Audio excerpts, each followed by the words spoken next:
If you work in quality control at a candy factory, you know strict safety regulations come with the job. It's why you partner with Grainger. Grainger helps you find the high-quality and compliant products your business needs to inspect, detect, and help correct issues. And the sweetest part is, everyone gets a product that's as safe to eat as it is delicious. Call 1-800-GRAINGER, click Grainger.com, or just stop by. Grainger, for the ones who get it done.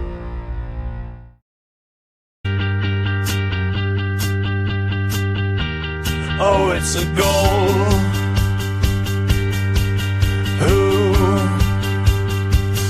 got the assist? Who got the assist?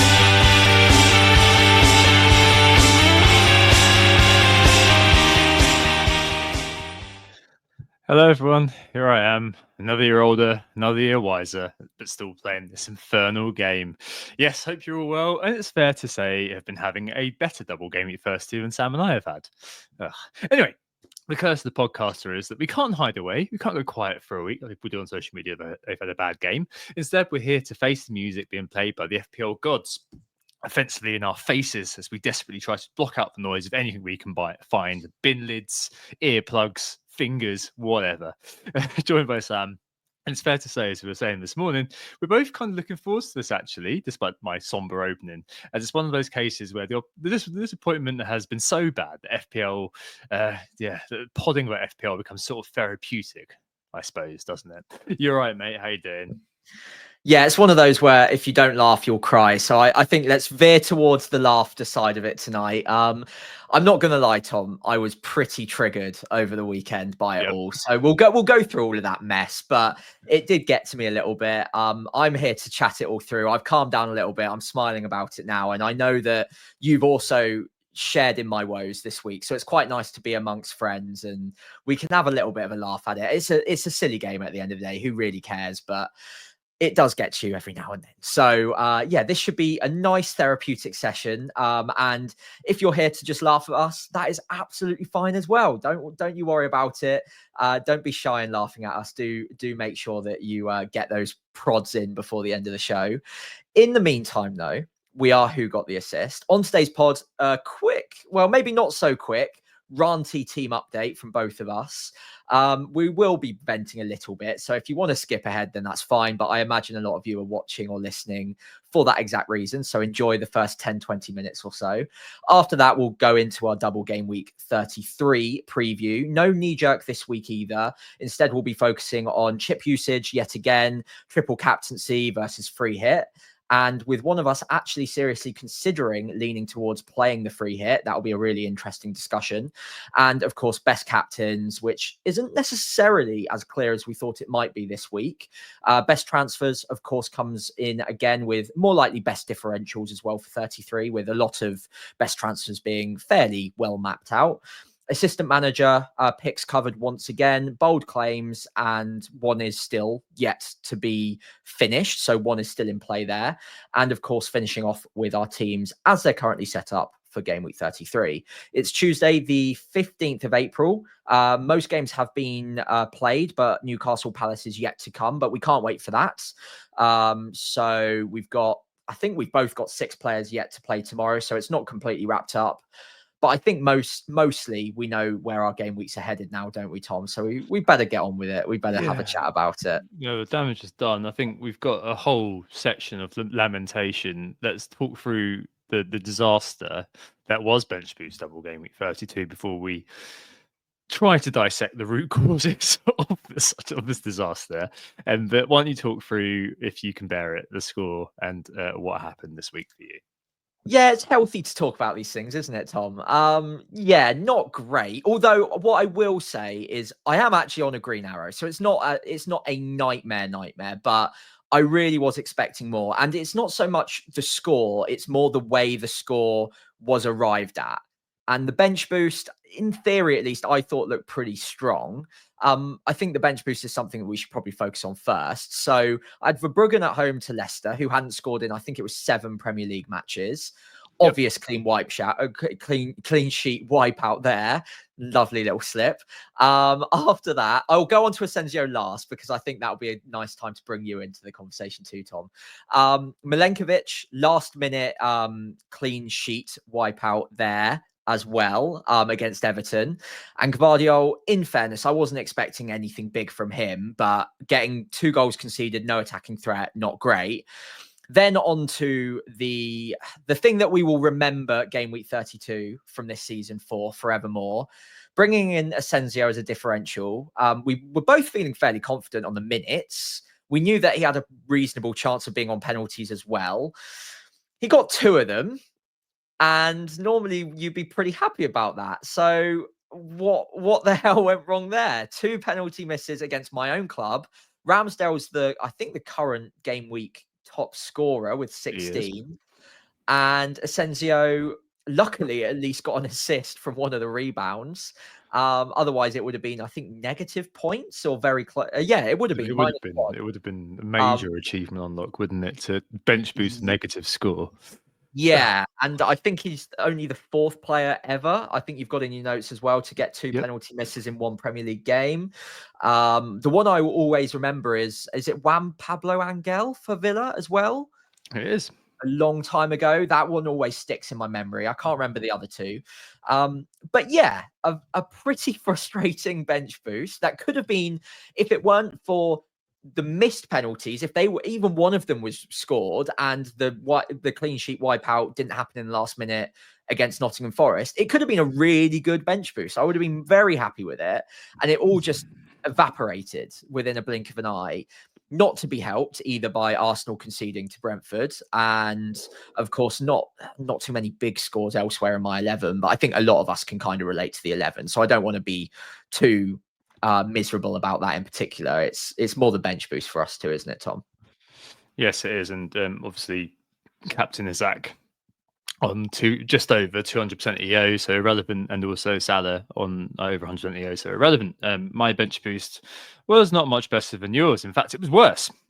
So you got 7 points, and you're the BSD amongst the 2 of us. I'm the one with the small PRICK, with 1 point from Jose Sarr, a massive 0 pointer from Lewis Dunk, who decided to take leave of his senses and let Leicester score.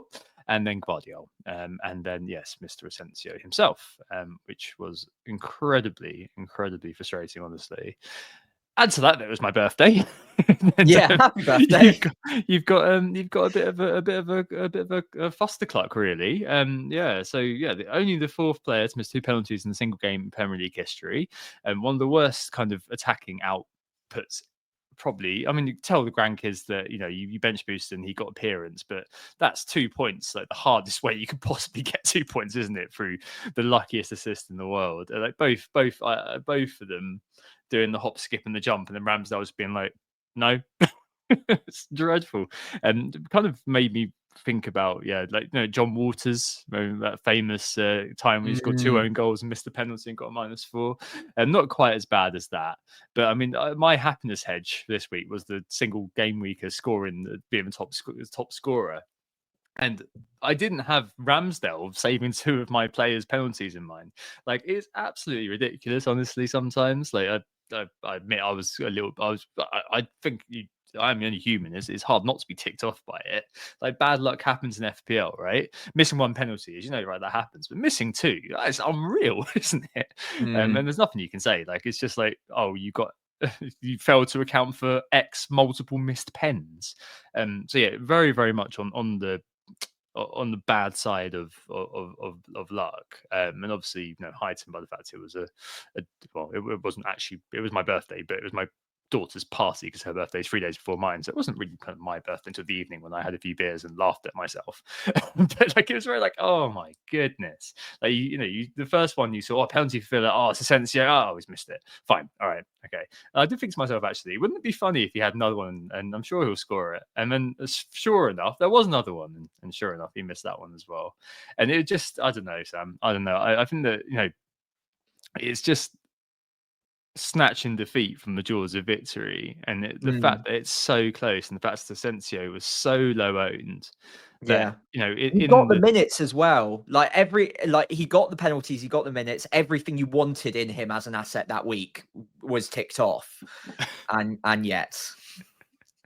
Oh, it's just the darkest timeline, isn't it? That's all I can say. Like, I jokingly post out when I was saying, "Oh, we'll come join us live tonight," that we're celebrating our stonking bench boosts as with Asensio's 2 pens. Like, even if he scores one, then we're kind of laughing, aren't we? It's just, Yeah, you're I fine. Yeah. I just can't believe it. Like, something like Dunk, whatever. Like, yeah, Leicester hadn't scored for 7 games. Leicester, Brighton have got a pretty patchy record against the bottom 6. Whatever, that could have happened. Guardiola getting 1 pointer, sure, fine. Jose Sarr, I mean, he was just there because I couldn't fit in any of the 4.5 goalkeepers. Fine, I would have gotten Verbruggen anyway. But yeah, man, Asensio, nowhere near my Christmas list. Nowhere near. In fact, he'll get a, don't know what the opposite of a Christmas card is. Some excrement through the mail. I was about to say fecal matter might come into the conversation here. One thing before we move on, because I've just thought about this, but I reckon every single worst moment of my season has come courtesy of Southampton in one way or another. We've been monumentally bad all season. Like, so much misery has been caused by their performance all year. And as a fan, obviously that hurts the most. But outside of that, all of the biggest calls I've made: Asensio this week against Southampton, Palmer captain, all the way back. I think it was game week 27, 28 against Southampton. I think they won 4-0. Palmer did nothing. And Mateta a couple of weeks ago came off early before the 60th minute for a blank. Guess who against? Southampton, of course. So all of my worst moments, I reckon, revolve around Southampton, and they haven't exactly given me any moments to cheer for on the pitch either. So yeah, well done, Saints. Really, really glad that you were in the Premier League this year. Thanks so much for that. Look forward to seeing you more often in the Championship next year. And also throw into the party Erling Haaland's single most XG in a game when I triple captained him against Southampton. Of course. Yeah. I mean, you people in the comments are saying as well, but you can only laugh at it, and you look at it and you think, and we're a few days out now, and it's okay. We're both well-adjusted human beings. Like, it kind of did. I think it's hard not to piss you off on the weekend, but it's within the confines of sensibility. Us being a bit pissed off at FPL. It's not it's not a deep-rooted psychological thing. It's just one of those things where it's just like, oh my goodness, you can't that level of negative variance, shit, luck, like all of those things, you can't help but feel it, especially when it's bench boost plus birthday bench boost for me. Like, oh my goodness. It's just, at the end, it's wild. It is a story though. Like in 2, 3, 4 years time, like the same way that at the time Mane going off injured in the double game week when everyone triple captained him was horrible for those who did it. It is quite funny looking back, and I think time is a bit of a healer on this, and it does add a layer to the story that is our FPL careers. And as much as it hurts now or is annoying now, I think in a year's time we'll be making a similar pod about bench boost and like, do you remember last year though, Tom? And we'll have a bit of a laugh about it. So these things happen. It hurt at the time, but even a couple of days after, I think we're both relatively okay with it now. Yeah, a sense it goes down in the annals of history. Maybe one N less in the word annals. Very annoying. And I'm probably going to end up keeping him for quite a while. So hopefully he can pay me back. That's an interesting discussion. We'll get on to that. Yeah, we'll get on to that indeed. But yeah, it could happen to you. Basically, but don't let it put you off what your plans. Obviously, it was good we got the minutes, and we bought a player who was on penalties, and this is like an extreme example of what could possibly happen for people who went there. You can never ever legislate something like this, and when it does happen, it's going to piss you off if you take FPL fairly seriously, that we both do. Not that our ranks show it, and then after that, you can then laugh about it, and as Sam says, have a story that you can always remember. Yeah, certainly your 30th birthday. That's going to be a really interesting story in the future, isn't it? Hey, yeah, I had a really lovely day. Went for a pub lunch. Spent time with my family. My daughter had a great time. And I made a worse But enemy for life. yeah, exactly. Someone got onto my fecal list. I mean, it's all good. It's all good. It's all good. All right. Okay. Enough of that. Let's look to the week ahead and leave that in our rearview mirror. So yeah, as Sam said, this week again we're going to slightly rejig everything. So normally it's the knee jerk, best transfers, etc. This time it's the chip debate a little bit. Last week we looked at bench boost and triple captain, all this sort of thing. This time it's triple captain. We'll do best captains kind of first and foremost, just because I think Sam was looking to use it. If you bench boost last week, I'm sure, and you've got triple captain in the pocket, maybe this is the week you would be looking at it. And if you are on bench boost, and we'll obviously speak about that. And free hit, I am really looking at it, and I will talk about that at some point. Well, in a little while. But the first bit, yeah, is triple captaincy for Sam in terms of the chip use. So you didn't frisk yours away on Southampton a little while ago, and you got it in the pocket. And this week was the week that a few weeks ago you were saying, "Oh, I think I'm sort of looking at it." And you've got the Moosh, and you probably got Saka, and I did have a look at in the bad place and the good place for kind of just had a little scroll through for sentiment on my way home from work. And I was quite surprised because I thought a lot of people were kind of saying, yeah, Bukayo, star boy, definitely the captain. But a lot of the polls on the bad place and a lot of kind of the sentiment does seem to kind of be around the Moosh now in terms of the captaincy for this week. He's been my captain since the bus team was settable. And even if I do free hit, I think he will end up with my captaincy. But do you trust him, Sam, if you are looking to triple captain? We'll come on to Saka's X minutes in a moment, because I just finished listening to Adam Pritchard speaking on Clash Correspondence of Planet FPL as well, so I'll kind of layer in what he said as well. But yeah, where are you standing on this? Do you still have to? Are you looking to activate the chip, or are you just kind of thinking, yeah, just normal captain this week and use it another time? Yeah, I'm on the buzzer. The finger's there. I'm pretty close to doing it. I think before confirming anything, I need to see Saka against Real Madrid tomorrow, because ideally I do want it to be Saka. And I was going to mention the same thing regarding X Blue Sky. The sentiment is changing, and it does seem like there's a bit of a wave of Marmoush triple captaincy or captaincy kind of building now. And Saka's kind of moved below him in the tier list for captaincies this week. And I think if I didn't have a Twitter account, I wouldn't have even noticed that coming. I wouldn't have even thought about it. But there is logic there. I understand it. Marmoush's minutes probably a little bit more guaranteed with Haaland out. He's getting a lot of big chances. He should be on penalties. 2 reasonable fixtures.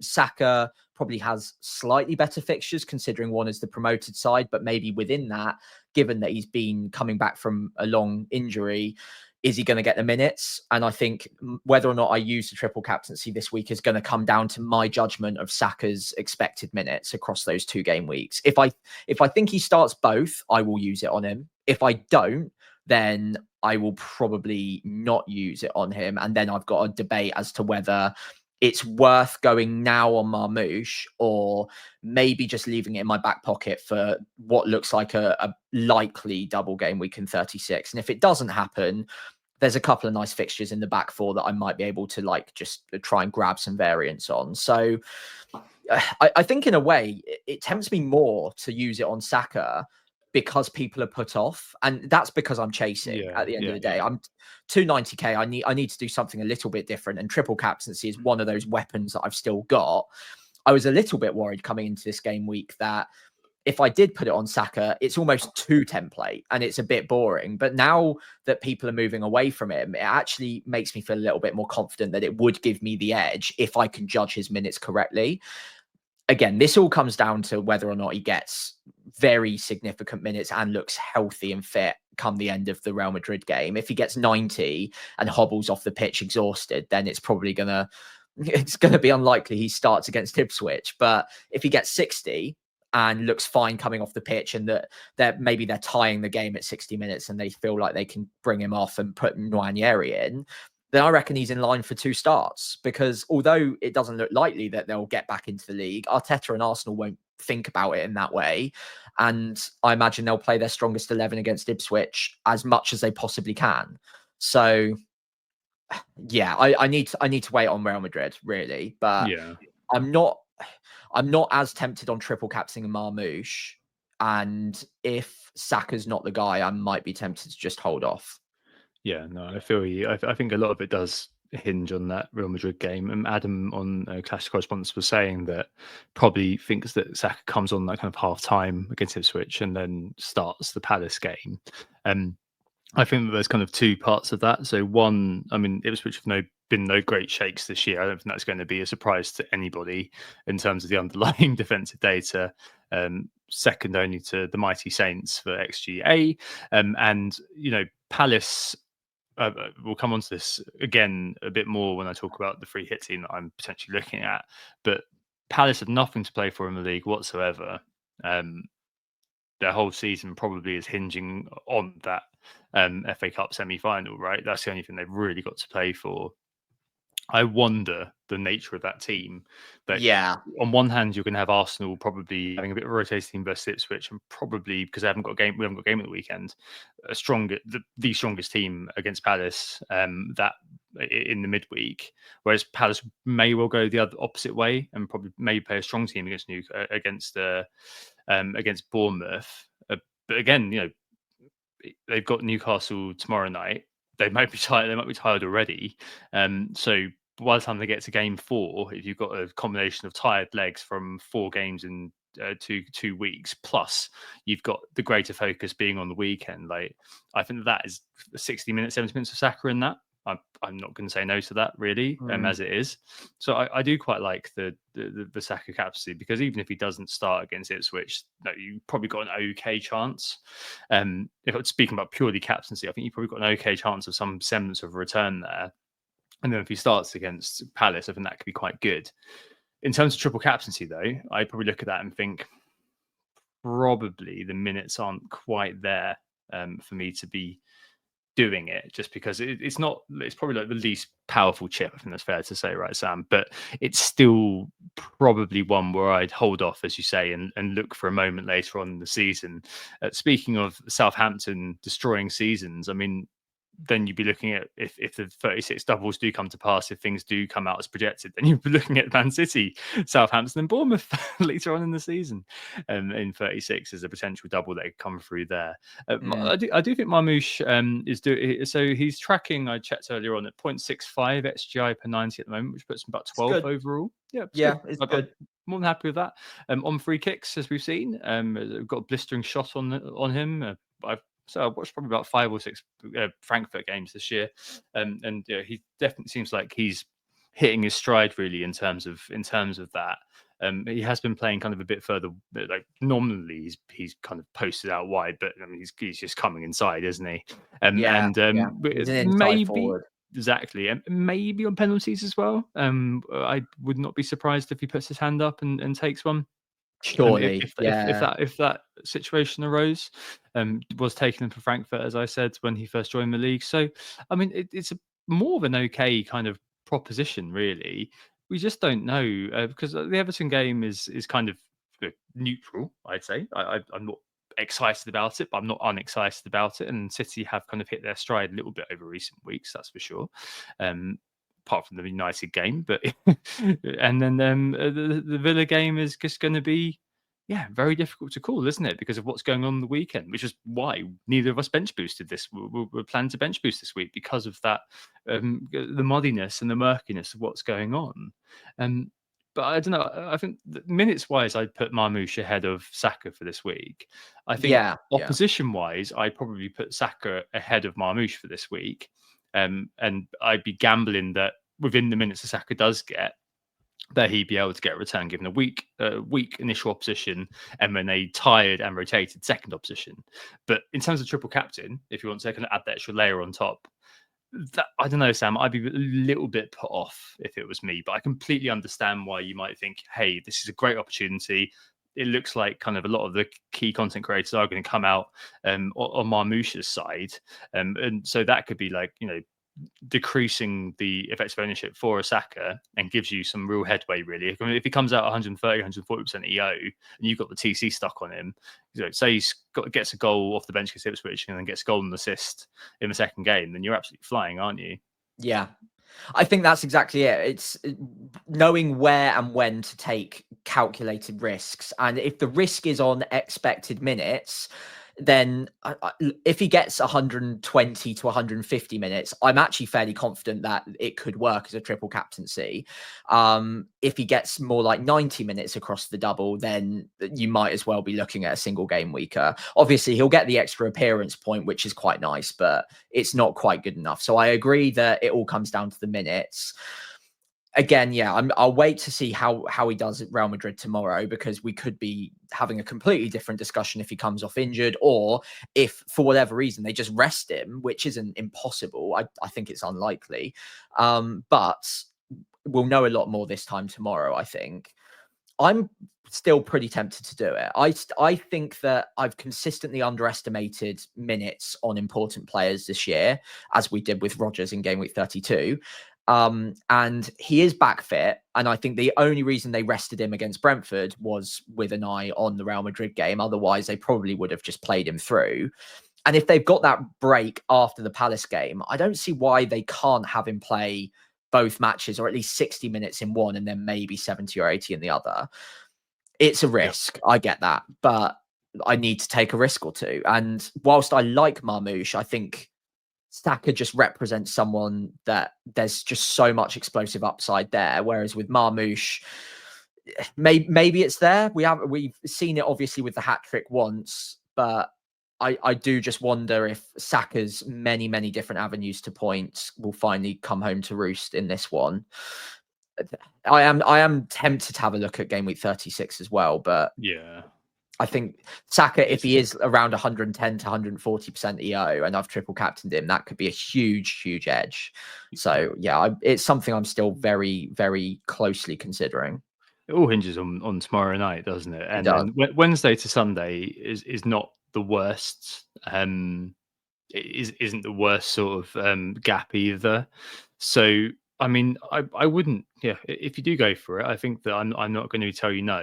And in fact, from me talking about the state of the opposition, I might be very tempted if the wind does blow towards Marmoush, because I'm not particularly excited by the double that City have got. It's an okay double, but it's not the best double I've ever seen. Whereas Arsenal is actually really good, and outside of the modern era of content creators dictating and influencing, where people do kind of move their captaincies a lot, you might be looking at that double, try to shear out the context, assume everything's going to be okay, and you think, yeah, that is a really cracking double if you apply some context, especially when it comes to Palace.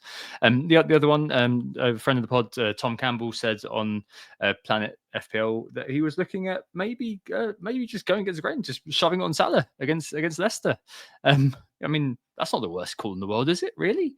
Okay, admittedly, it has been a bit quiet for a few weeks, but I mean, it is Leicester who, they can score goal. But again, third from bottom for XGC. Shockingly, Ipswich and Southampton are third from the bottom three for XGC. Not too far away from Ipswich in terms of that.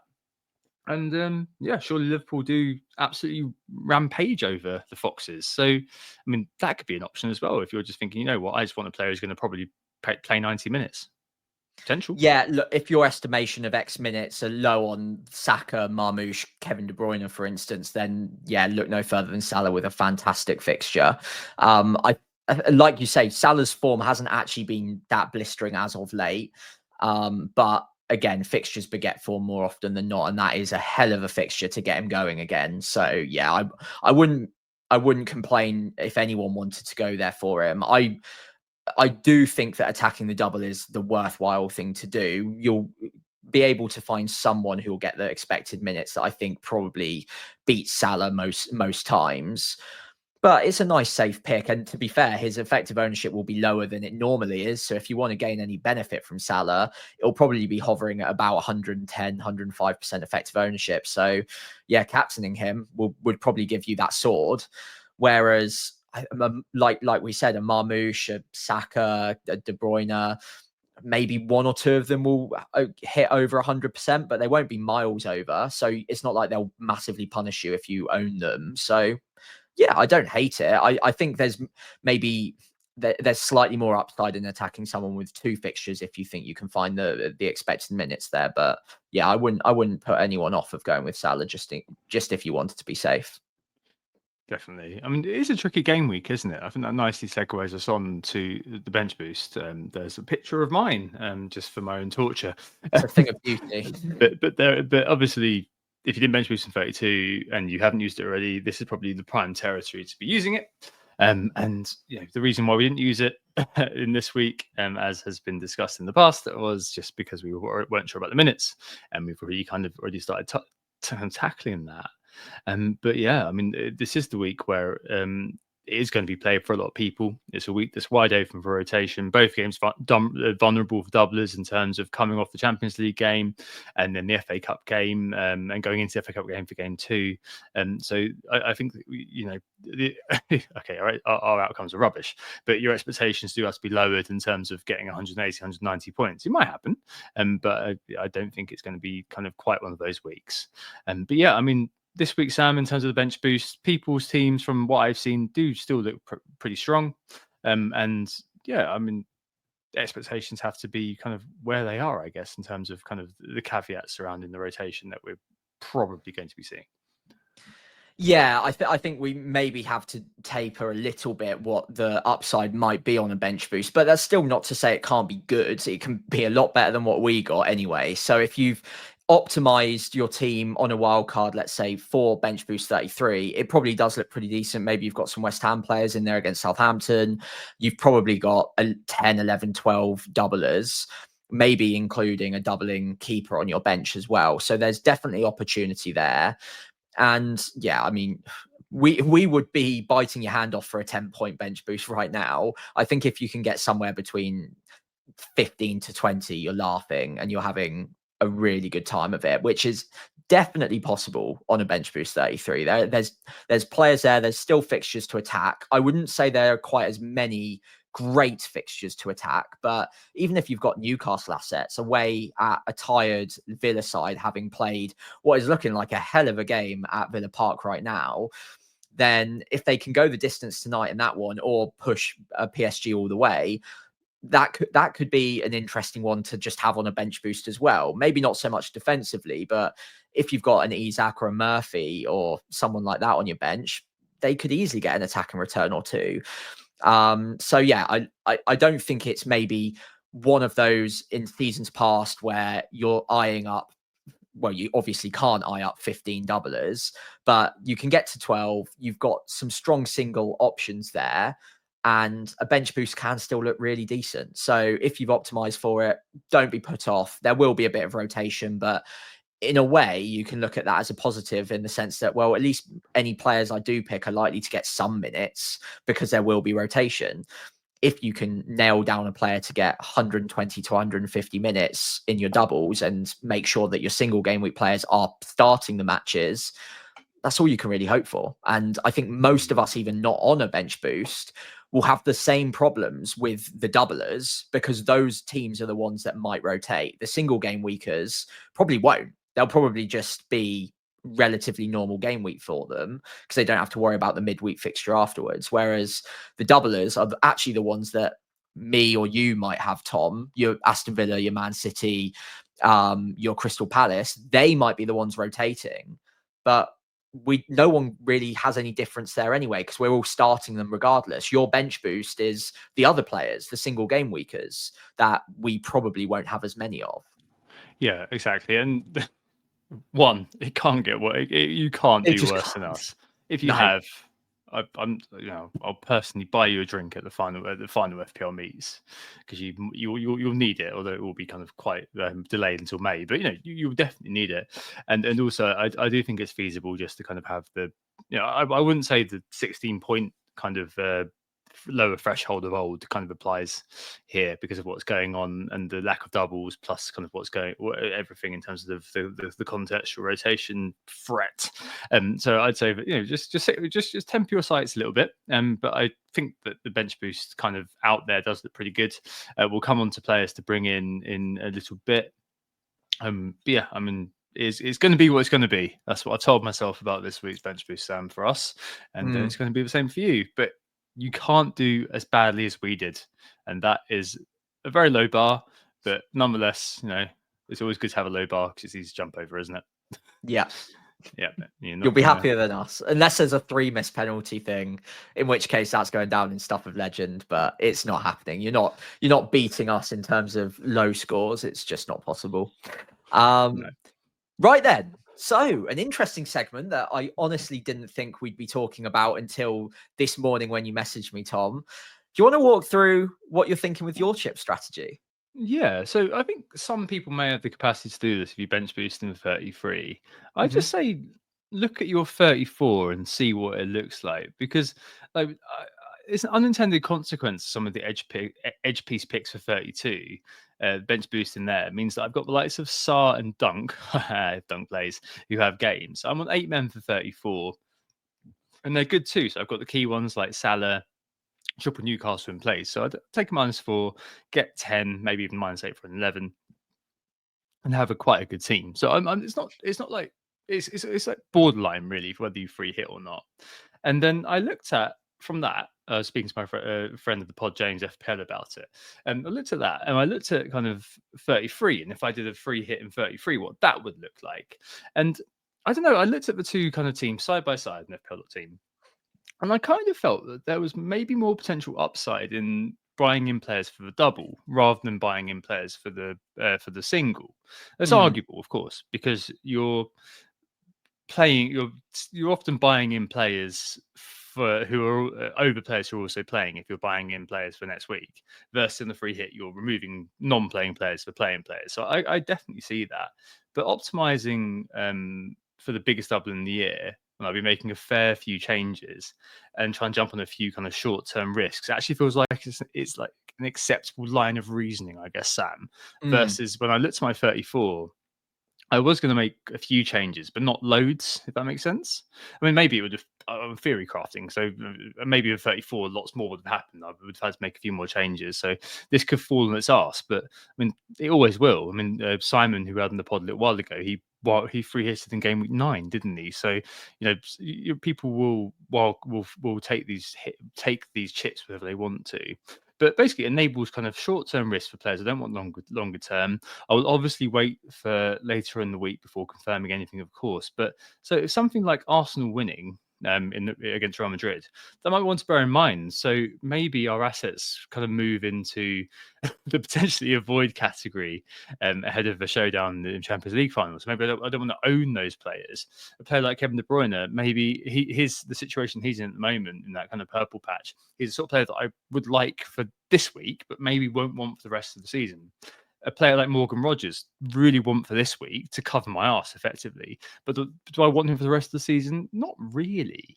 And so it's always going to be a bit of a subjective case either side, but I quite like it. And I can also, minor point, leverage my ludicrous team value. Maybe my last opportunity to actually do that. So it's about trying to weigh up whether I'm simply blowing stuff up through frustration or whether it's legitimate strategy. But I genuinely not looked at my game week 34 team and how it looked without free hit, because I was just like, there's no point in planning all this until I was kind of just idly looking at FPL on yesterday, and I realized, wow, actually this is pretty viable. So just to show you what I mean, an example of a free hit that I put together.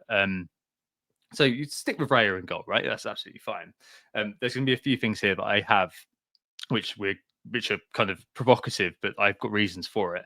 But most of it is actually quite formulaic. Saliba, who I don't own, would then come in. Not sure whether I want him in future if Arsenal do get through, because the Bournemouth game in 35 is sandwiched between the next legs, I believe. Vardyar, who I do have, he'd stay. Conor Bradley would fill out the back three. I've got none of one particular team, and I'll explain why in a minute. Saka, who I don't own, would come in. May between him and the Moosh for the armband. De Bruyne would come in midfield. Salah would stay, and then I'd have Bowen and Rodgers. Do you see who I might have missed here? And then up front, I've got Marmoush and one of Isaac or Watkins. And that kind of is a 3-5-2 that I can put together and think that's actually a really kind of solid team for this week. It makes kind of quite a few transfers. So ignore the bench. It moves 6 players in who I think are kind of in some ways optimal for this week. And crucially, Sam, I'm very cold on Palace at the moment for the reasons that we began to discuss earlier on.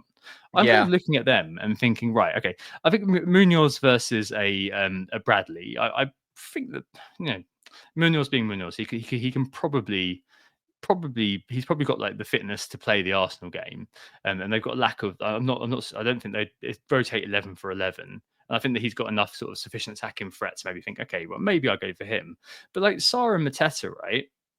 Okay, so they've got Bournemouth. They come off kind of 2 games in the week. They're going into another 2 games in the week. One of those games, the Arsenal game, being absolutely sort of, you know, at the worst possible time for them, really. Those 2 players versus a Rodgers or a Bowen. It would be a Bowen in this case, I think. Who's got 90 minutes versus Southampton versus what I'd assume to be maybe kind of, you know, maybe 70, 80 versus Bournemouth, and who knows against Arsenal. And in the case of Mateta, not only Mateta, I just can't see him starting against Arsenal. I just don't see the point. So, you know, have him versus Bournemouth, and then who knows versus Arsenal versus Nizak, or maybe even a Watkins who hasn't started tonight, reading the Villa tea leaves once more. So I don't know. I really like this particular team. Obviously, I've got really high sell value, which informs the fact that I can kind of buy this team. My bench is absolute crap. I haven't even spoken about it. And you know, so it's Henderson and Concern, and you've got Ndai and Johnson, 3.8 Ipswich rounding out to get me to like 0.1 in the bank, something like that. But I really like that. We'll talk about the single game weekers and how they shouldn't be underestimated in a minute, especially if you're an assistant manager. But I think that there's definitely potential here to optimize this week. Next week, I haven't put that team on because there's just too much of like, oh, here's what my team and what I possibly do. But just to give a flavour of next week, I would own still, you know, all of the key points. So I would own your triple Newcastle, would own Salah, would have the Forest defensive coverage, whatever that's worth. I still have Jose Sarr in goal. I'd be able to get in Cunha and probably like, you know, get a midfield like a Boomer or something who's going to kind of pay off long term. And well, long term if there's any long term left. And I'd have to play Lewis Dunk, but I mean that's by the by. But I think that for the Potter derby, I mean, will he be massively motivated? No. That's not even going to that. But yeah, I've got a decent-ish team for game week 34. It'd be 10 men. It'll take a hit. So I'm just wondering whether I'd make the games this week to then kind of make the 34 whatever immaterial. So yeah, that's kind of where I am, Sam. I do really like it. I'm worried that I'm trying to blow stuff up potentially, but I do also, on the other hand, think it's actually a legitimate strategy because of just unintended consequence, effectively, for how I fell when it came to 32 wildcards. Thanks for coming to my TED Talk. Please tell me why. Subscribe. See you later. No. Yeah. Please tell me how I'm wrong and why I'm wrong.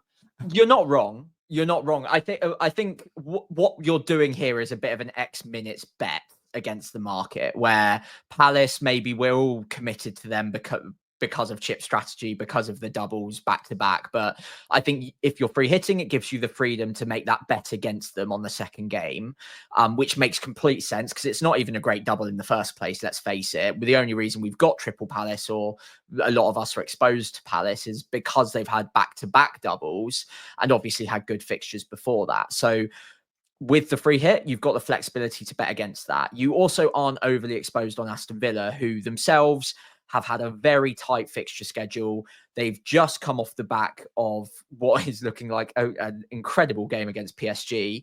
And then they've got Newcastle, Man City, 2 tough games.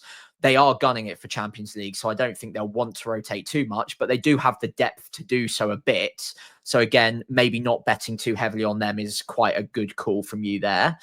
You've also got someone like a KDB, which I'm jealous of because I can only get to one of Saka or KDB on a free hit. Of course, you can have both. And KDB is one of those players where the reason I wouldn't go there potentially is because long term, I don't like the expected minutes. But if he starts one and gets 30, 40 minutes in the other of this double, he could be fantastic for this week only. So yeah, love that. Love the fact that you can just pile straight into double Liverpool as well with Bradley, who a lot of people won't be able to get to. I think that actually pound for pound, Bradley is probably a better option than Munoz this week.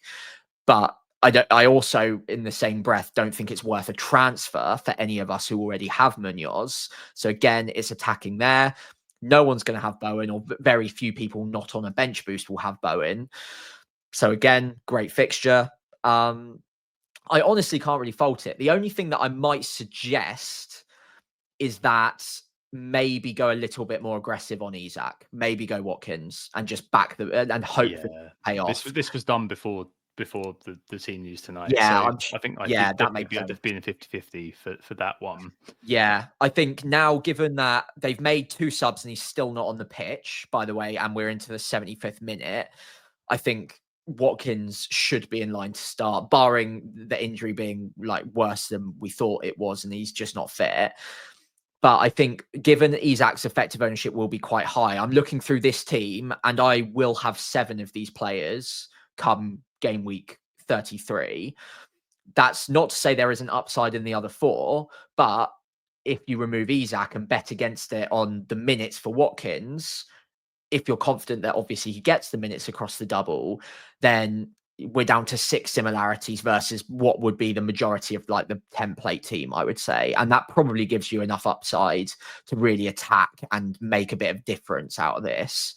So yeah, I don't dislike it at all. It's not a strategy that I can quite get to because I'm in a worse position for 34 if I were to pivot. And when you text me this morning about it, I was like, am I missing something here? Can I do that? And I'm a player or 2 behind you when it comes to 34, so I can't do it.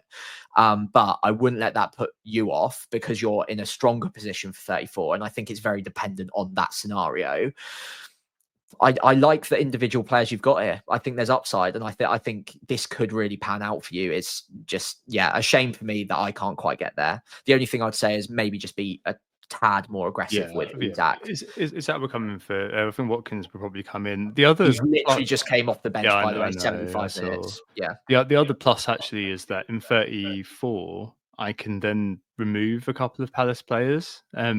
So again, I'd be for 35 coming out. Maybe Without transfer ahead despite the hit. I don't know. It's Brighton, I think, in 35, isn't it? Yeah. They've got Forest, I think, as well. Very close. I can't remember when exactly. Yeah, it might be 35. No, I think it's Forest 35, isn't it? When Yeah. I think of Brighton, oh no, that's silly. I was thinking something else. But yeah, no, I think that maybe I end up with Bumo already in the team, and then probably I probably have to go for Cunha, wouldn't I, in 34 because they've got Leicester, or Cunha or Larson actually. If Larson scores again, I think he'll play rather than Cunha. Who have Brentford got that week? Sorry. Brentford have got Forest away, but that's a huge game. If things go, it could be that I just go for Wissa for the longer term. Term again, you know what I mean? It's happened for the rest of the year. Or it could be that, I mean, Dodds just said in the chat and die. So it might be that I take a 1 week punt on a Wolves player. I'm not above this sort of thing now. I think the end of the season, we'll come on to this in a couple of weeks. I think the end of the season is literally going to be target the bottom 3 and getting players, and Everton having Ipswich at home in 35 and Saints home in 37 are just must own one of the attackers, I think. So maybe I'd be kind of just thinking, I'll have a Cunha or a Larson to take on the free hit team, the free hitters, and then go from there. Downside is I've got to kind of keep Cole Palmer for the rest of the for a little while, unless I take another hit at some point. So I won't own Saka, and I won't own the second kind of Arsenal defender. So there's quite a lot to kind of bear in mind. But I just wonder whether there's going to be a little bit of upside this week. If I'm competitive in 34, then in 35 I can maybe come out in a slightly different shape to everybody else, but I think I kind of need that at this point.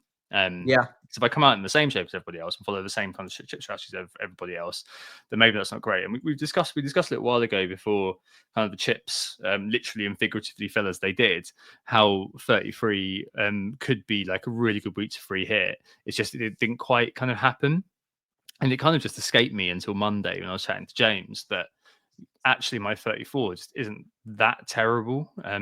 and I've got a lot of the key players for that week, or at least the key kind of bases covered. It's just a case of taking them -4 and removing players who aren't playing. So I'm less upset about doing so, to make that sort of work. So yeah, I quite like this. I'm only kind of, I know it's a bit of a self-indulgent section, but all I would say is if you do look at your 34, especially if you're a 32 bench booster, and you think, oh, actually, I've got quite a few players here that I've kind of bumbled into owning, maybe think about it as a potential differential. I think if we'd done better this week, say if Asensio had scored both those penalties, I don't know if I'd be looking at this really, which is probably the kind of the big but about it. So it's always good to cover all the angles, but maybe I would be. I don't know. I don't live in that world. I live in the dark world, Sam, where things are sad and everyone hates FPL. But I do Certainly really we like. do. But I do really like this as a potential strategy, and I do really like the idea of leveraging that ridiculous team value that I've got for a moment. Yeah, I mean, it's just something. I was expecting you to kind of have some sort of pithy point that made me think, oh, actually, this is a terrible idea. But I'm glad that you don't. No, I Actually, don't think it's a terrible idea. which is worrying. It worries me. Yeah, well, if I don't think it's a terrible idea, it probably is a terrible idea given my state of affairs this year. But yeah, I think the only asterisk I'd have on it is that maybe there's not a ton of upside, given there are still similarities with the bus scheme for most people. But I think there's enough upside there, especially now Watkins looks likely to start, that you can probably make an edge out of it. So yeah, I don't dislike it whatsoever. I just can't get there. So it's very situational. That could be your advantage. Yeah, and the key word there is situational, right? So I think if you do have a team which constitutes the following players, who I think are probably the ones you, if you're just covering downside, you probably should own this week. If you have a team which has the following players: Raya, Saliba, Gvardiol, Saka, Salah, Rogers, Marmoush, probably Isaac as well, which I'm probably going to have to take on. But Isaac, if you own him, then I think, those are like the 7 key players, right? So I think you're probably going to be okay either way, and it's about those edge pieces again. And if I'm free hitting, yeah, you're right that in terms of this, my edge piece would be a Watkins versus Nizak, a Bowen, who, as you said, no one's likely to own, but the Saints game, how's that going to go? Missed penalty. I don't own him, so he's going to get a hat trick. in my particular situation, people might think, oh, why are you getting Rodgers in the free hit? Well, I mean, I don't own him, and I think that this is the kind of week that I would want to own him. I suppose. I mean, I could look at a Rashford or could look at something else, but I don't know. I think that'd probably be all right. And then a Bradley versus a Munoz against Leicester. I mean, would you want a Bradley long term? We don't know what's going to go on with Trent, but against Leicester for that 1 week, fair enough. So you'd be hoping for the differentials to come through, and a few of them, crucially, are single game weekers, which is kind of onto the differentials, and I think we shouldn't overlook the single game weekers this week, especially if you're on system manager, right, Sam? So someone like a Bowen could potentially be an interesting kind of buy-in. Someone like a Bradley, if you're wildcarding him 34 particularly, could be a really interesting buy-in. And then obviously you've probably got Salah, but other than that, I don't know. It kind of feels like the West Ham, the Bowen angle could be an interesting one for some people to look at.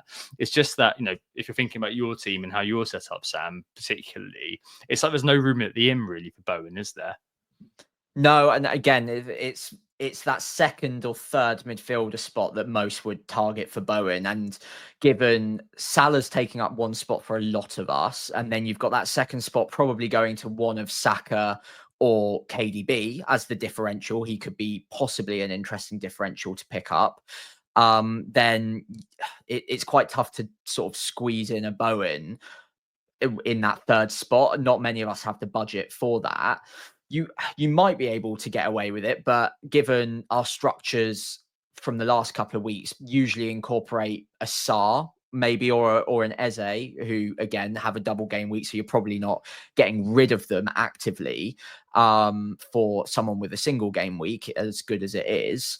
You also might not have the budget to upgrade either. After that, Murphy, again, most people can't upgrade Murphy all the way to a Bowen either. Plus, there's not really a priority to do so. You're running out of midfield spots to even bring him in with. So Yeah, I think he's one of those players that it would be a really lovely to have. If you've set up on a bench boost with him, then you're absolutely loving life. And like you, if you're on a free hit potentially, then he could be the ultimate differential, possibly alongside someone like a Luis Diaz, who Yeah. again, great fixture around that same sort of price point, actually in really good form at the moment and hasn't been talked about much. So yeah, someone like a Diaz or a Bowen. I don't even hate an Mbermo, honestly, against Brighton. Any of those in that sort of mid-price midfielder category could be your little differential edge piece this week if you can get to them. It's just quite hard to get to them for anyone with using free transfers to do so, because you've already got quite a lot of doublers in that midfield, and why would you take them out now? Yeah, if for whatever reason you've not kind of got your third Palace yet, and the spot is in the midfield, that would be the point where you'd be like, yeah, okay, maybe because of what we said already, maybe that would be where you would open the door to a Bowen or something. Differential pickups elsewhere. Villa obviously does open, is obviously kind of open to most people. Watkins, Rashford, Marlon, or Asensio. Any chance I've written here, any of these low-owned players in the attacking Villa setup could be overlooked, either in actual teams or bench boosts. Now, Rodgers obviously very highly owned, and I suspect, Sam, that you would be kind of thinking, yeah, okay, if I own Rodgers, I keep Rodgers. If you've got a Consa or something hanging around, then absolutely fine for your bench boost, leave it there. Say ditto Martinez, but I don't know. It feels very much like they're kind of free hit only, aren't they, rather than players you would be looking to bring in now. Yeah, I think so. And I think going into tonight, I was expecting maybe a Rashford bench and a Watkins start, but given Rashford started again, I think his expected minutes probably reduce a little bit across the double as well. Otherwise, he would have been a lovely little differential to go with. I'm going to say it. I'm going to have to talk about Asensio. I think there's still a relatively decent chance he's a good option for the double. I don't hate holding on to him now, the more I think about it. Obviously, horrific experience with him already. But these things do tend to have like a karmic response over time. And I do wonder if, given he hasn't started the Champions League tonight, he's come off the bench. So we'll have to make sure he's fine come the end of the game. But should he be in line to start at least one of the two in the double? Yeah, probably. Is he still on penalties? Well, maybe not. And even if he was, is that a good thing? I don't know. He might not be the worst option to think about, especially because of what's just happened. No one's going to go there because there's just no chance any sane person would. So, given I've already got him, I'm pretty tempted to hold on to him, knowing that his ownership will remain low. And that, again, given the minutes in the PSG game, he's got a decent chance of starting at least one of the two. So I don't hate it. I'd feel a lot more secure with Rodgers there over Asensio. And I have considered a -4 just to right that wrong.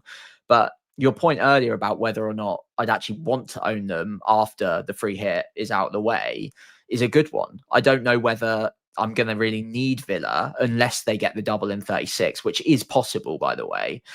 But am I going to buy a player just on the off chance they get a double? And again, on the off chance that his expected minutes massively outweigh Asensio, his teammate, for a -4?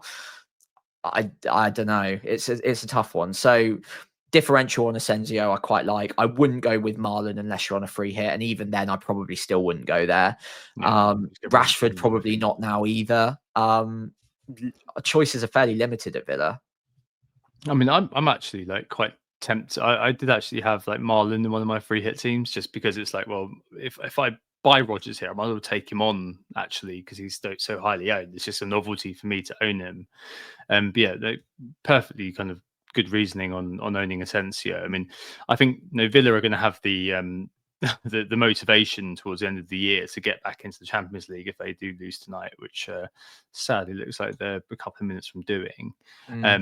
And it's going to be all in on the league, so their fixtures aren't that great, and they've got everyone fit. So someone like Asensio going forward is, as you echoing what you're just saying, Sam, and echoing my own echo, it is probably something that's worth kind of bearing in mind, really. I mean, you're going to want this player going forward. Don't know if everyone's fit. It's when you kind of, at this point, if you're buying in a player like that, it's kind of thinking about the exit strategy, even with not very many games left. It's still something that's going to be in mind. So yeah, just keep that thought. Double Arsenal attack is another one. If you're looking at differentials, so you've got a couple of people on free hit looking at going double Arsenal attack. For reasons that kind of should be fairly obvious, I'm not entirely sure on that, just because the expected minutes for most of the Arsenal midfield are going to be curtailed, I think, somewhat. I do like kind of if someone has, I think a lot of it's going to depend on what happens tomorrow. But like I've seen a couple of people kind of mentioning Trossard, for example, in WhatsApp groups, which I don't mind. I wouldn't want you to ever own him in anything other than the free hit environment, but fine. Players like Odegaard haven't had the minutes this year. Marino, again, you would not be too surprised if he didn't play against Ipswich or was benched against Ipswich, depending on what sort of run around he gets versus Real Madrid, almost definitely in a central midfield role.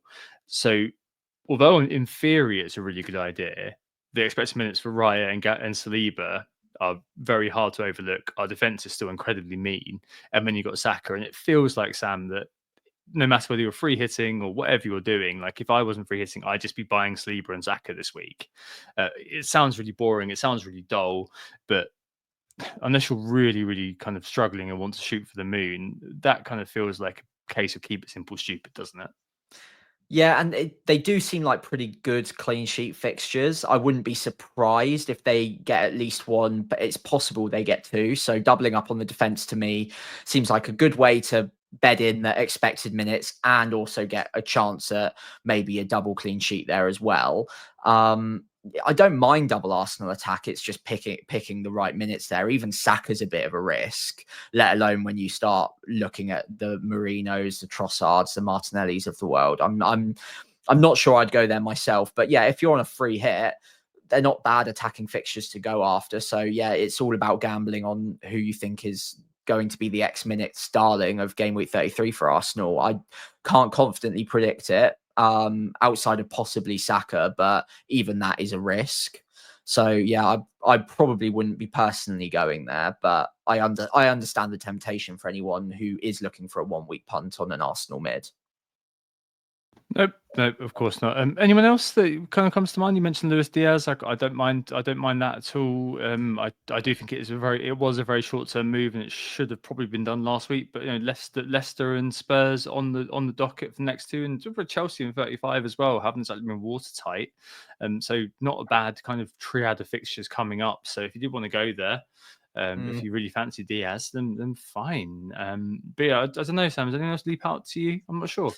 Not leap. I would say never ignore or neglect people like an Mbeumo or a Bruno Fernandes, who both have home fixtures, both against teams that are liable to conceding, and they've both got great data above 0.5, in fact, closer to 0.6 XGI per 90, and are incredibly good on the expected minutes week to week. So either of them could do quite well. I probably wouldn't put them ahead of many of the doublers, but yeah, again, any given game week, they're not bad options. So yeah, as little differentials, especially in Mbeumo, if you wanted to bring him in early ahead of the fixtures turning in game week 35, I don't mind an early move across to him now. If you are eyeing up trying to save transfers down the line. So yeah, I mean, we probably haven't talked about one player who is on a lot of thumbnails this week and is getting a lot of conversation around him, which is Kevin De Bruyne. As a differential, would you so you're on a free hit potentially, and he's an easier pick on a free hit. For a transfer, is there any universe you could see bringing him in, captaining him even? Is there logic there, Tom? Or would you say that if you're not on a free hit, it's just not worth the risk, longer term at least? I just don't think it is. It depends on how many transfers you got in the bank, honestly. Yeah. If you've got loads, you've got the luxury of doing a move like that. City's fixtures are great towards the end of the year, and De Bruyne has said that, I'm playing without pain now. Yeah. And if you are kind of gambling on the fact that he's going to be playing, if they're out of the cup, it would be so much easier. Bloody hell, Bournemouth, why didn't do your job? But, as it is, I don't know whether even though Wolves and Southampton 35 and 36. It's so alluring, Sam, honestly. Very good for a free hit. Outside of the free hit, you go into it eyes wide open, is all I will say. And a lot of it relies on Haaland's prognosis because, as has been mentioned in all sorts of places, and the way City are playing at the moment is probably suited to having no Haaland in their team. Once Haaland's back, they need that width rather on the flanks rather than their wingers cutting inside. And De Bruyne's role does change again. So, yeah, it's a very sort of it's a risky pick. Kevin De Bruyne, ultimate nostalgia pick. And then I can't ever kind of turn down the opportunity to own him, especially now he's entering his very, very, very twilight zone in terms of his Premier League career. But I don't know, Sam. I can't really see it this week if you're not free hitting. I can see it in terms of the Andy Martin Hail Mary, and pick up the points and deal with the rest later. But I'm just not sure if I wasn't free hitting or wasn't potentially free hitting, I should say, whether I would be kind of convinced enough. And I think that's probably where I would be on that one. Yeah, I'd probably fall down on your side. I did consider a brief flirtation with triple captain KDB, as we all, or a lot of us know anyway. There is a bit of history around triple captain KDB in the community with a certain Andy Martin. So I thought maybe if I could get myself a little bit of that history on my side, that might help me out a little bit. But I'm just not as confident on the X minutes as he would have been 2, 3, 4 years, however many years ago it was now. I lose track. And I'm just not sure he's the same player as he was back then when he was a good triple captaincy candidate. So, yeah, as tempting as it is for the nostalgia and for the romance, I'm not sure that long term it would be wise, especially considering I already regret bringing in Asensio, knowing that he's a minute's risk down the line, and I'm not even looking at triple captaining him. So if I bring in KDB and then he ends up being someone who kind of slaps me in the face with terrible expected minutes come game week 35, 36, I'm really going to regret that move because of the alternatives that I could have brought in at that price point. There's a lot more out there than at Asensio's price. So it's a much more painful move to get wrong. So yeah, I think it just makes sense maybe, unless you're on a free hit, maybe I'm just not confident enough. If you've got loads of transfers, you can do it for a week or two and you can take that gamble without needing a hit to correct it. If it goes wrong, then maybe that's fine. But yeah, not in my situation. While we're here, Villa have just sadly been knocked out. So does that bring someone like a Rashford onto the table, potentially? A little bit, maybe. He got good minutes tonight, though. So I do wonder if maybe that first match in the double, he's likely to get benched. But maybe we should look at the double as a whole. And if he gets benched in the first one, he's more likely to start the second one, right? So, yeah, maybe not a bad shout. Rashford, if you can take some short-term pain, perhaps in the first of the two, the second one, he could come in clutch. So, yeah, I don't hate it. Yep, no, fair enough. A bit of thinking to get through there. But the Bionic Bunny of Rodgers is going to play. So maybe just for someone like me, just keep it simple, stupid. All right. I think the final thing here is assistant managers. So again, it feels like boom or bust. If you went with Howe, I think that you're probably kind of quite happy. More happy than him, but hopefully he'll be on the mend soon. And if you went with Glasner, probably not as happy. Although there was a moment, wasn't there? A beautiful moment, a beautiful 20 minutes when it looked like you had made the call of the season. But this week, I suppose, if you're looking to potentially move off Howe, which I'm guessing you are, or if you're stuck on Glasner, it does really feel like a bit of a boom or bust, doesn't it? Go with Glasner and hope that he does pull off the miracle against. I think it's only Arsenal, isn't it, that counts as table bonus, as far as I know. Yeah, Bournemouth. Bournemouth wouldn't do that now. Yeah. Well. So it's the Arsenal game that it's all on, or do you just go with Arteta and collect your 20 points in the same way that you probably will? If you have gone with Howe this week, maybe it would be Arteta for me, honestly, depending on how you've gone for the first time round. I think you if you went with kind of quite a straightforward pick, maybe you went with went with Howl. I know that's what most people were actually looking at doing in 31. So you've got your 10 points for that, or 13 or whatever it is, and you've got your points for this week probably in the bag. I mean, 20, 40, 50 points from kind of safe managers is pretty decent, isn't it?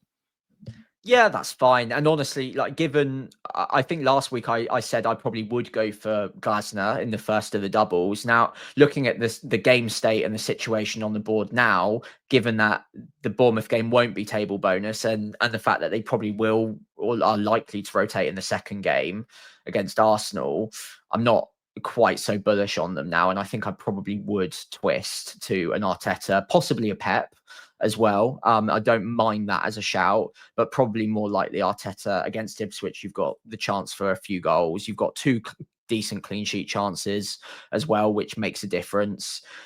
And you've got a relatively good chance of 2 wins too. So yeah, I think I probably now would be tempted to go with Arteta in a dead heat between him and Glasner. I think Arteta would probably win out for me now. Yeah, no, I'm with you on that. I think just play it safe this week. Honestly, it's probably the last week if you're a system manager. I think you just want the sure thing really to bring it home in the situation with precious little other options on the table. I do think it'd be those two. Bear in mind that something could happen at West Ham versus Arsenal when Potter got away with all those points. But I mean, those things don't happen very often. Yeah, you have to be a proper soothsayer. Who would you sacrifice if you got Arteta though? It's true, isn't it? I'd probably remove probably one of the defenders. I wouldn't bother with those. Yeah, you probably would have to, wouldn't you? Yeah, I was just mentioned in the chat. Maybe Pep as well is on the table for this week if you want. Because I'm guessing those people don't have a third city if you're assistant manager. Yeah.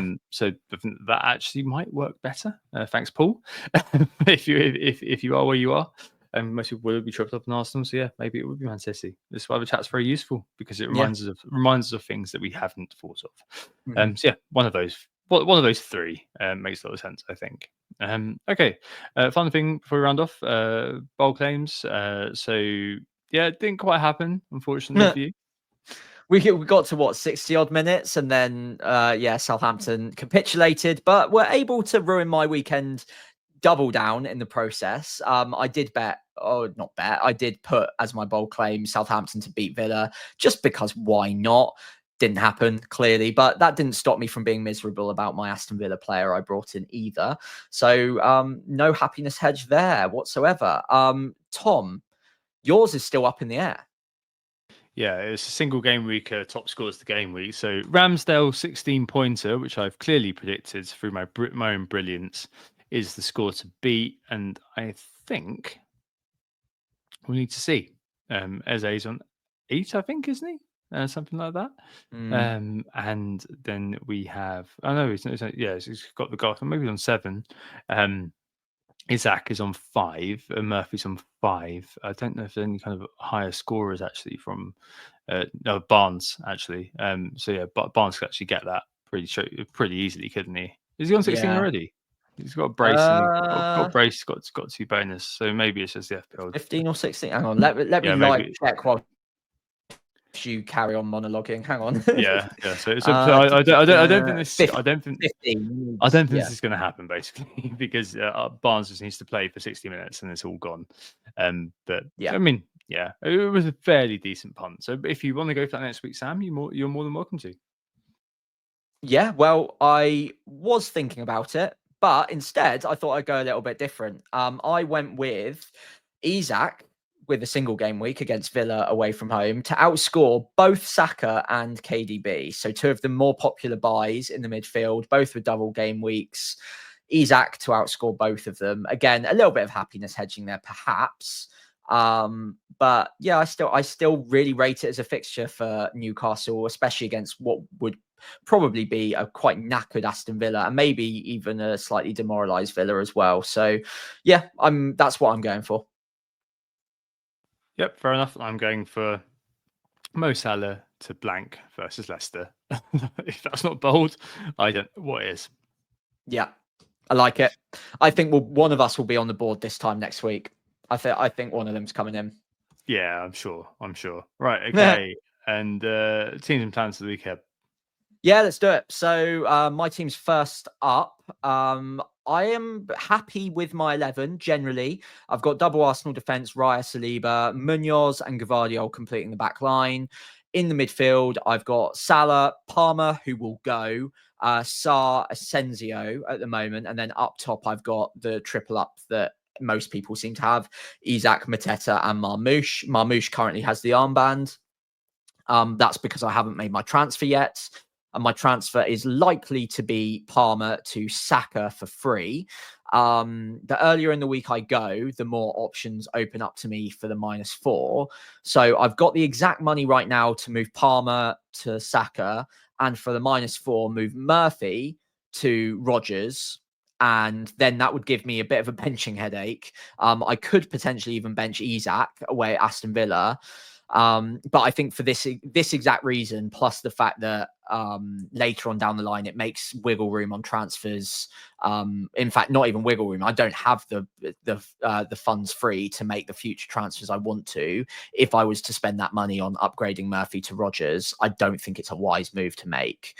The other thing that I could look at doing is just binning off Asensio straight away, knowing that maybe it's a next minute's mistake, and just going straight to Rodgers for the -4 to back the expected minutes, save a bit of money in the process, and that opens up some avenues later on down the line. I think more likely at the moment, I will probably just do Palmer to Saka. And given that we've seen Asensio not start tonight in the Champions League, I back him to start at least one in the league and hopefully put right the wrongs that he did for us in game week 32. I think at this point, it's a fairly template side overall. A lot of people have landed on quite a similar lineup. So my swords, my edges would be an Asensio over a Rodgers. So am I giving that up for a -4? Seems maybe a little bit silly. And then triple captaincy. Am I going to use it this week or perhaps later on? I'm tempted to just bring in Saka and triple captain him. But like I said earlier, I think we have to wait to see what the situation is after Real Madrid for that one.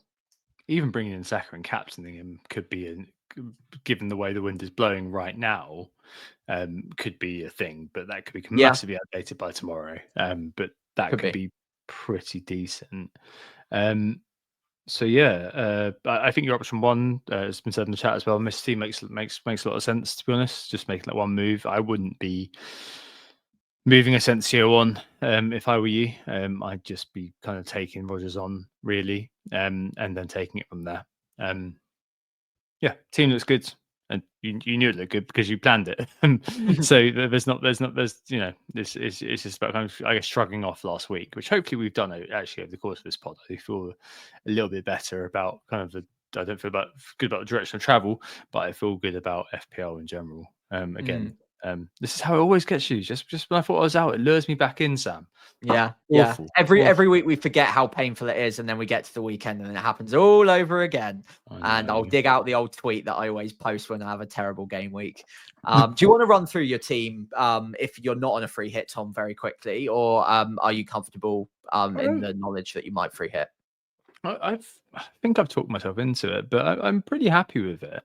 If I was hit by a bus, the bus team is pretty good. So it's Raya in goal, Gvardiol, probably like Milenkovic would come out for Saliba, Munoz at the back, and Asensio, Palmer go for Saka, Romans for Salah, Sarr, and then Isak, Marmoush, and Mateta. My exact 11.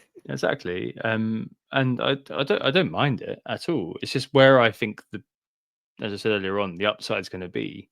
Is it going to be in backing against Palace this week, which is effectively kind of backing against a lot of the community, or is it kind of next week where I just free hit when a lot of people on maybe the most orthodox chip planning going into free hit? I don't know. I quite at this point. I think I'm probably, unless Isak goes wild tomorrow, going to just about get out this week with a grey arrow. And it kind of feels like which one is going to be the optimal use for my chip. I fully appreciate you're not in the same position as me in terms of being able to come through due to the edge pieces next week with a decent-ish looking kind of 9-10. So you're in a slightly different position than me. But for me here, I do look at it and think, you know what? I probably could free hit this and probably could make up the difference to using that offensively in a sword way. Is probably maybe the best. Is maybe actually a good sort of differential for me. Like I said, I don't really believe in the thing called Palace, and I would want to be removing those players. I don't really have very high sort of hopes for their expected minutes. So that's kind of 3 players that I kind of look at this team and think, yeah, okay, I was walking into this. I knew I was walking into this, but now I've got the opportunity to have an out. I'm kind of thinking I might, because when you get to 35, I don't know if I'm going to want them anyway for the end of the season. I mean, the Wolves game in 37, a bit of a glimmer of hope, but blank in 34. Forest at home in 35, Spurs in 36. Yeah, that's a good game. Wolves in 37, and then Liverpool in 38 versus kind of the plethora of other kind of options which are on the table. I don't know. I feel like taking the path less trodden, honestly. Yeah, at this point. I like it. And to be honest, I've got very little to lose. If I had done well this week and my rank was better, maybe I'd be feeling more cautious. But you've got to play what's in front of you. And for me, at this point, I feel like I'm going to maybe try that and see what happens. If it goes wrong, it goes wrong. But what's the difference between 200k, which is kind of where I am at the moment, and 400k? It's still a bit of a failure of the season, but at least I went down swinging and tried to kind of maximize the tools I had to try to kind of gain an advantage. So yeah, I'm very tempted to free hit now after speaking to you, but I'm not going to be making any decisions. It may be by kind of the end of the week that I'm feeling a bit more sort of like, oh, it'll be all right. But I quite fancy it. I quite fancy kind of just trying to hope that kind of in a yet again the week of potential max variance on the table that it's going to shine in my direction. But hey, who knows? Maybe my 36th year is the most unlucky year I've ever had. Please don't be. Very, very hard. There's always next year. There's always next year, Sam. There's always next season, which is a mantra I think that we're both going to be telling ourselves over and over as we cry in the shower. Right. I think that's probably everything this week, isn't it? I think so. I think we'll let you all go. And if those of you who have been watching us instead of Aston Villa, do go check out the highlights. It sounds like a belter. That's what I'll be doing after this. But yeah, thank you very much for your time and your patience in us ranting away at our miseries from game week 32. We do really appreciate it. As always, we have been Who Got the Assist. You can find us on Blue Sky at WGTA or FPL Pricey. You can find us on X at WGTA_FPL or FPL Pricey on there as well. Instagram or Threads is WGTA.FPL.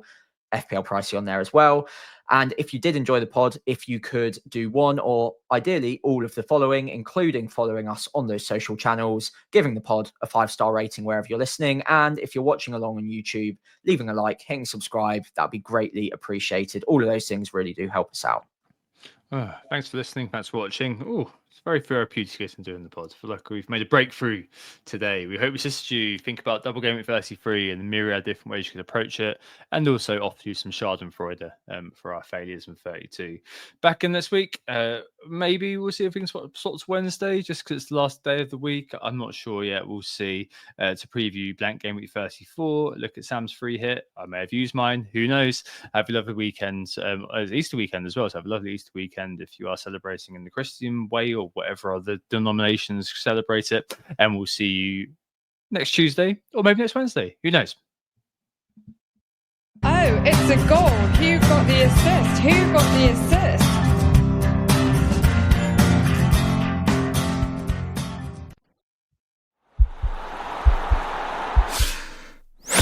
This podcast is part of the Sports Social Podcast Network.